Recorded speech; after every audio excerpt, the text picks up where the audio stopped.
All right, welcome back to the Algebra Cafe that you've been missing so much. We're going to review some graphs of quadratic equations.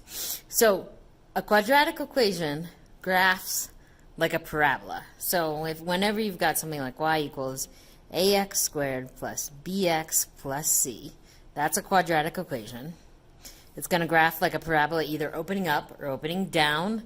It's going to have a vertex, which is its high or low point. It's going to have an axis of symmetry. All right, let's graph an example. We've got y equals x squared minus 4x plus 3. So in this case, our a is 1, the coefficient of the x squared, b is negative 4, and c is 3. Our axis of symmetry equation that we've used a bunch is x equals negative b over 2a. So for us, our b is negative 4. So we're going to have x equals a negative 4 gives me a positive 4. 2 times 1, 2a. So that's 4 over 2, which equals 2. And when I go to graph this, I'm going to sketch that first. The axis of symmetry is x equals 2. That's a vertical line right here at x equals 2.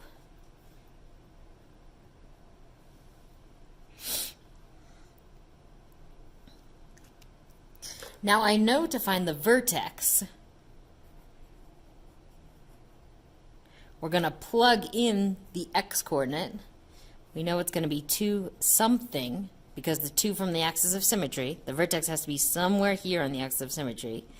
So we're going to plug in x to find y.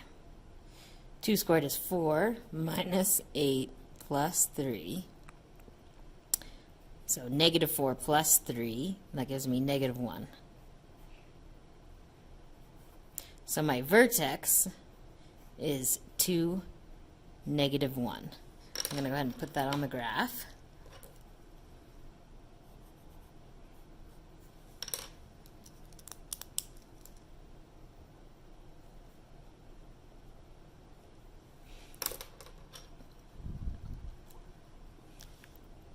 A is positive,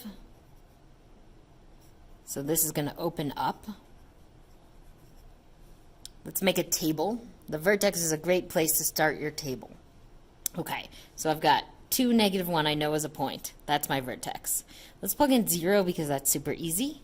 If I plug in 0 into my original equation, I've got 0 squared minus 4 times 0, still 0, plus 3, so 0, 3. So I'm going to draw that on my graph. 0, 3 is right here.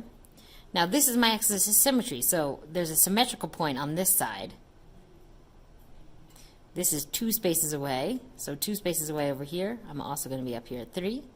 Let's go ahead and plug in 1, because that's another pretty easy number to plug in.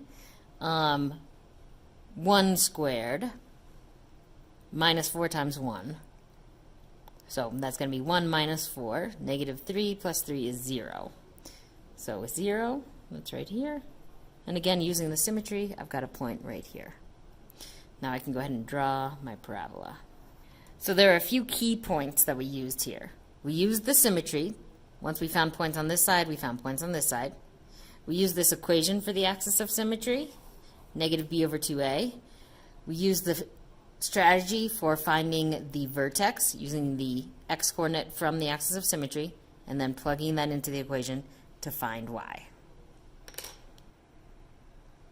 Another thing that we've talked about as we've been talking about these types of graphs is the range and domain. So let's identify the domain and range. The domain is all x values. So if we look here, this goes as far left and as far right as we want. So we can write this or all real numbers. Our range is all possible y values. Now notice y's never go below this point here. They only go above. Our vertex is a minimum in this case. It's the lowest point. So our range is any y that is greater than or equal to negative 1. Now, if you use those steps, you'll pretty much be able to graph any parabola.